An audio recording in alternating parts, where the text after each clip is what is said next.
Well, hello, and welcome back. It's been a few days. I think I'm actually going to limit myself on these to 2 or 3 times a week.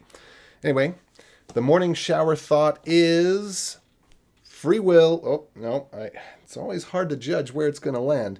Free will versus free won't. But first, let me explain a little bit. So there's only so much time in the day. There's only so much time in the week. I've picked up these different habits, and I'm trying different things to schedule my life. And these videos, although they're fun for me to do, are not necessarily on the top of my priority list as what's important and most valuable for me to be doing. And so while I'm kind of figuring out what to do with them, I'm going to scale them back a little bit. So I'm only doing 2 or 3 times a week, just because there's a lot of stuff that comes up in the mornings where I need to have a meeting or I need to do this, that, or the other, or help around the house or something. So I am going to actually, I lied. I don't really help around the house that much in the morning. My wife pretty much takes care of everything. But anyway, there's cases that comes up. So what I'm going to do is I'm just going to reduce the amount of these I'm doing. With that out of the way, let me go ahead and get started on free will versus free won't. So there's a book, which I've got, right there. The Mind and the Brain. This is something that I listened to a while back and I really enjoyed. It's kind of long, but it goes into depth and a lot of stuff about the mind and the brain, and also touches on aspect of the soul.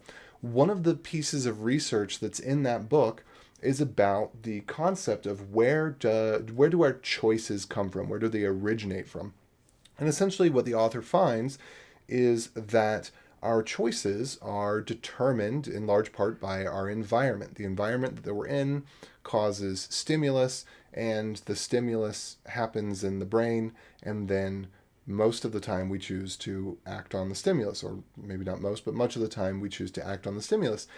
And the author suggests that we don't actually have free will because these stimuluses don't come, or these impulses, it's not that they don't come at random, but that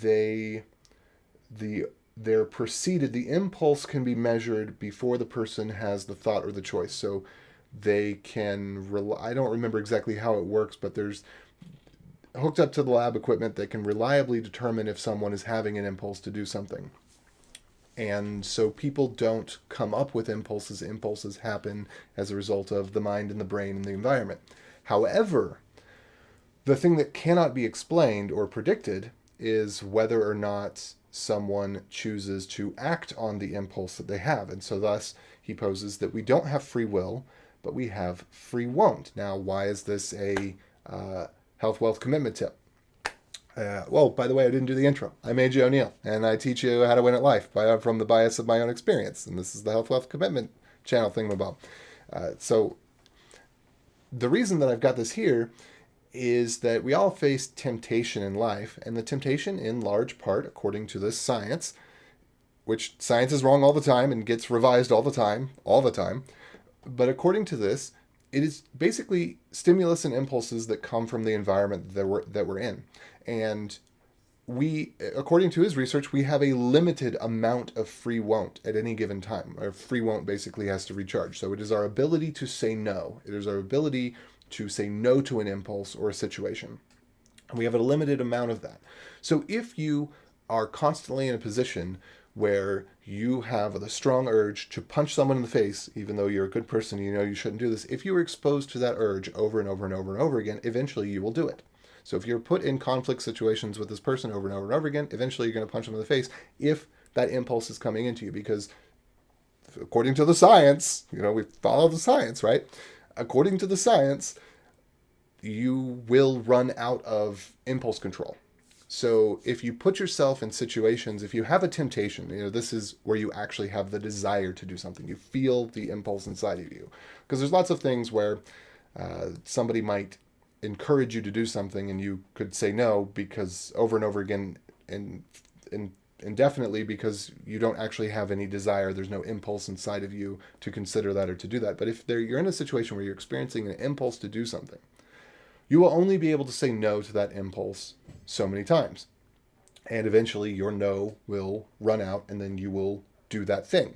And it is not, I would say that this is typically fairly well known in psychology broadly outside of this book, that you expose yourself to a temptation to do something, you're going to do it.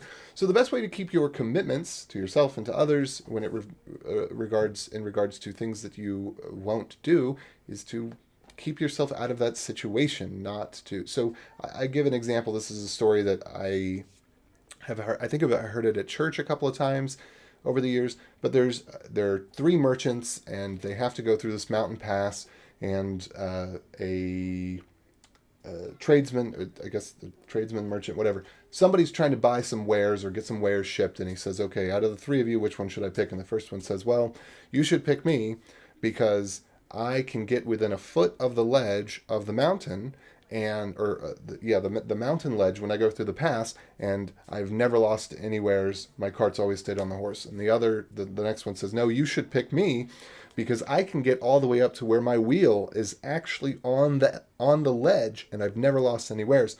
And the third one says, "Well, maybe you shouldn't pick me because I have no idea how close I can get to the mountain ledge. I stay all the way on the other side. But hey, I've never lost any wares." And of course, the merchant goes with the third character because that one is the one that is the safest bet. The person who is always riding on the edge eventually will fall off of the edge given enough exposure to the edge. So this is kind of the principle. So any urges or impulses that you have, try to keep yourself out of the situations in which you experience them and keep yourself further from them. If that means distance from people, if that means distance in location, whatever, try to keep yourself further from them because you will not yield to a temptation that you're not having. You will not yield to an impulse that you're not having. Scientifically speaking, the impulse is generated by the environment. It is not something that you come up with of your own accord inside of yourself. It is an impulse that happens here and goes outwards, and you have the ability to stop it, but not the ability to start it, which begs the question. So if I want to do more good things in my life, how do I do more good things? Well, here is an impulse that you're getting from your environment right now. You've chosen to watch this video. In this video, I'm encouraging you to do good things. So go make a list of things that you want to be better at and find ways that you can put yourself in a situation in which you will be better about that thing. And if you can find ways to construct your environment to invite you to do good things, I've talked about how drinking water is really great. I've changed my environment so that I drink more water. I keep a water bottle at all times at my desk at work, so I drink more water. The other things that you can do like this, where if you change your environment so that the impulse can happen, then you can yield to the impulse to do good things. Likewise, there's lots of things that you are of two minds about. You feel like it'd be a good thing to do, and you feel like, this is not something I really want to do because there's some cost to me in terms of my energy or my time or my money or whatever. And if you want to wear down your free won't on that, again, just put yourself in situations or construct a plan and such that you will have more exposure to the good things that you want to do and let your free won't wear down. Ask people to tell people that you want to do it. Ask people to help you with your commitment to do it. If you are going to help somebody with something like moving, which I am notably terrible about helping people move, so I didn't really want to mention that because people move in and out all the time, and I should be a good neighbor and help them because, well, it should is a loaded word, but ultimately it would make me feel better if I help more people. It would make me feel more empowered. It would make me feel better about myself and my ability to contribute to my community. When I don't contribute to my community, ultimately, I'm the one that suffers more than they do because they still get their moved or whatever, but then I don't have the experience of being able to be empowered and to help someone else with my abilities or whatever. So there's different ways you can look at things like that. Anyway, I don't want to blabber on too much about this. If you want to check out The Mind and the Brain, there is an affiliate link in the doobly-doo. You can get it on audiobook or regular book. I listened to the audiobook. I thought it was great. And my hope for you is that you will find ways to construct your environment in such a way that you are either exposing yourself more to the things that you do want to do. For example, I'm going to mention one more thing. So church. I go to church every Sunday. Church is one of those things where I'm constantly exposing myself to things that really I don't necessarily want to do. There's this natural instinct of, I don't want to be the best person that I could be. I'd rather be lazy. I go to church in part because it helps expose me to positive ideas over and over again so that those impulses can build up in my brain so that throughout the week, maybe something that was mentioned in church about something good that I should do, there's the opportunity for the impulse to arrive at me and for me to accept it or reject it. And so doing things like going to church, reading good books, and good books, just talked about church, that could be something like scripture, Bible, etc. Or it could be something like How to Win Friends and Influence People. Re-exposing yourself to good things gives the ability for those impulses to come back to your remembrance, and act on you, and for you to have the opportunity to not exercise your free won't and let the good impulses take over. Anyway, babbled on a lot about that, and I hope that you have the best morning ever. The best morning ever. Have an excellent day. I'm out of here. Oh, and subscribe, like, doobly-doo, all that. Adios.